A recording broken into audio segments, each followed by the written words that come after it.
Hi friends, இன்றைக்கி எங்கள் பாப்பாவுக்கு நான் வந்து என்ன லஞ்ச் பாக்ஸ் பேக் பண்ணியிருக்கேன்னு பார்த்தீங்கன்னா, குட்டி இட்லியில் வந்து கொஞ்சமாக வந்து அவளுக்கு பிடிச்ச தக்காளி சட்னியும் வச்சு ரெண்டையுமே வந்து ஒன்றா ஒரு ஸ்டஃப்டு இட்லி மாதிரி பண்ணி அதை வந்து வச்சுருக்கேன். அதுக்கு மேலே வந்து லைட்டாக பட்டர் தடவி விட்றேன். அது வந்து டேஸ்ட்டு செம்மையாக இருக்கும். இட்லியில் பட்டர் தடவி சாப்பிட்டு பாருங்கள், செம்ம டேஸ்ட்டாக இருக்கும். அதுதான் வந்து பண்ணிகிட்ருக்கேன். அதுக்கப்புறம் ஃப்ரூட்ஸுக்கு வந்து மஸ்க் மெலனும் அதுக்கப்புறம் கொஞ்சமாக பப்பாயா இருந்துச்சு, அதையும் வந்து வச்சுட்டேன். அதை வந்து பேக் பண்ணி மார்னிங் போனவுடனே அவள் சாப்பிடுவா.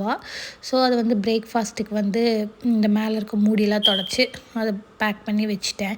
கீழே பார்த்திங்கன்னா ஒரே தண்ணியாக இருந்துச்சு, அதையும் கொஞ்சம் அப்படியே தொடச்சி விட்டுட்டு அது மேலே பேக் வச்சுட்டு அதில் வந்து அப்படியே பேக் பண்ணிட்டேன். உங்களுக்கு இந்த ரெசிபி வேணும்னா நான் நெக்ஸ்ட் வீடியோவில் கண்டிப்பாக வந்து ஷேர் பண்ணுறேன், அதையும் பாருங்கள். அதுக்கப்புறம் ஸ்நாக்ஸுக்கு வந்து பார்த்திங்கன்னா இது வந்து சாக்லேட் பணியாரம்னு சொல்லலாம், நான் அதுதான் பேர் வச்சுருக்கேன்.